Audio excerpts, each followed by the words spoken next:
L'exposition Cerise, Nelson et Lulu, au Centre belge de la bande dessinée, propose d'explorer l'univers sensible et original de la dessinatrice française Aurélie Néret.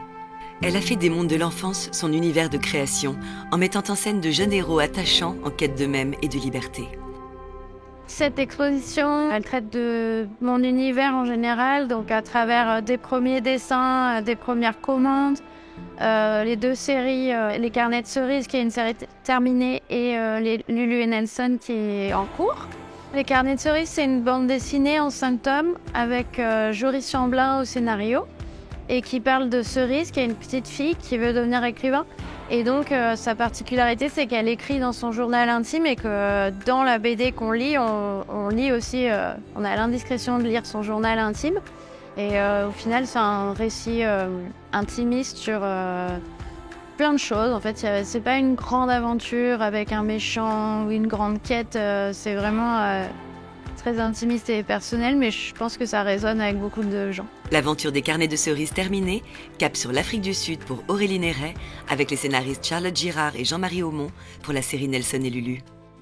Ce qui m'a intéressé, c'était que c'était aussi un récit jeunesse avec une héroïne forte, mais c'était plein de choses que je n'avais pas fait dans Cerise. Et là, on était vraiment dans l'histoire, dans un lieu et un moment donné, avec l'apartheid en Afrique du Sud.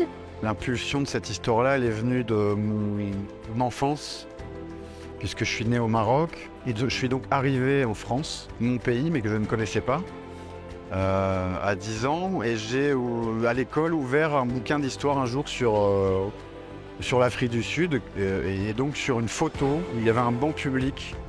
Aux photos était marqué « Interdit aux non-blancs ». Et c'était toujours en moi, et avec Charlotte, on est allé en Afrique du Sud en 2008. Et on a pu discuter avec les gens sur place de leur vision de l'après-apartheid. Et les premiers germes de l'histoire sont nés après ça. Au moment où on écrivait, on savait qu'il fallait qu'on se mette déjà à la recherche d'un dessinateur. Et il se trouve que complètement par hasard, parce que moi je passe beaucoup de temps dans les librairies, et je suis tombée sur la couverture du tome 1 avec Cerise et son gros lion. Et je me suis dit, bah voilà.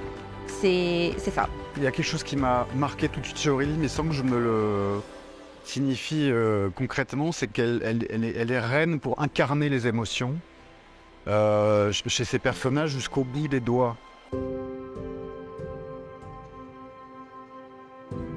L'exposition est à découvrir au CBBD jusqu'au 15 août 2023.